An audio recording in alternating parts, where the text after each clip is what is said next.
नमस्कार, आपण पाहत आहात एसके न्यूज। कराड शहरातील जनतेने माननीय राजेंद्र सिंह यादव यांना मोठ्या मताधिक्याने नगराध्यक्षपदी विराजमान केले आहे। राजेंद्र सिंह यादव हे शहराला विकासाच्या वाटेने नेतील व अनेक अवैध रीतीने चाललेले काही उद्योग बंद करतील अशी आशा कराडकरांच्या मनात आहे। गेल्या 8 ते 9 वर्षात बरंच काही बिघडलं आहे। ते सुरळीत करण्याचे ओझे आता राजेंद्र सिंह यादव यांच्या मानेवर आहे।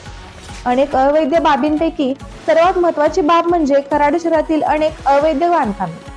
कराड शहरात अनेक धनदांडऱ्यांनी शहरात बांधकाम व्यवसायात माया मिळवली आहे। काही बिल्डर अगदी नियमित काम करतात, पण काही मात्र अनेक अवैध रीतींचा वापर करतात। यामध्ये काही राजकीय नेतेही आहेत। याकडे नगरपालिकेतला अधिकारी कर्मचारी वर्ग मनापासून लक्ष देत नाही। मात्र सर्वसामान्यांच्या अवैध बांधकामावर लगेच हातोडा मारला जातो। नगरपालिकेचे काही दाखले मालमत्ता कर भरल्याशिवाय मिळत नाही। मात्र राजकीय नेत्यांना मात्र नगरपालिका बंद झाल्यावरही रात्री असे दाखले दिले जात होते।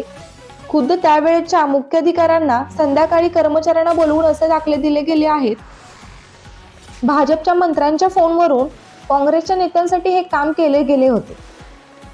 मध्यस्थ सरड्यासारखे रंग बदलणारा, मोऱ्या करणारा एक विघ्न संतोषी इसम होता। निवडणुकीत एकमेकांवर चिखलफेक करणारे स्वतःच्या स्वार्थासाठी मात्र एकत्र येतात व अवैध बाबींना दोघे मिळून वैध करतात। अशी अनेक बांधकामे या कराड शहरात गेल्या काही वर्षात केली गेली आहे। नवनिर्वाचित नगराध्यक्ष अशा अवैध बांधकामात लक्ष घालून योग्य ती कारवाई करतील असे भोळ्या बाबड्या कराडकरांना वाटत आहे व हे वाटणे खरे करण्याचे सामर्थ्य राजेंद्र सिंह यादव दाखवणार का, याचे उत्तर येणाऱ्या काही दिवसात कराडकरांना मिळेल। एसके न्यूज साठी ऋतुजा उबाळे।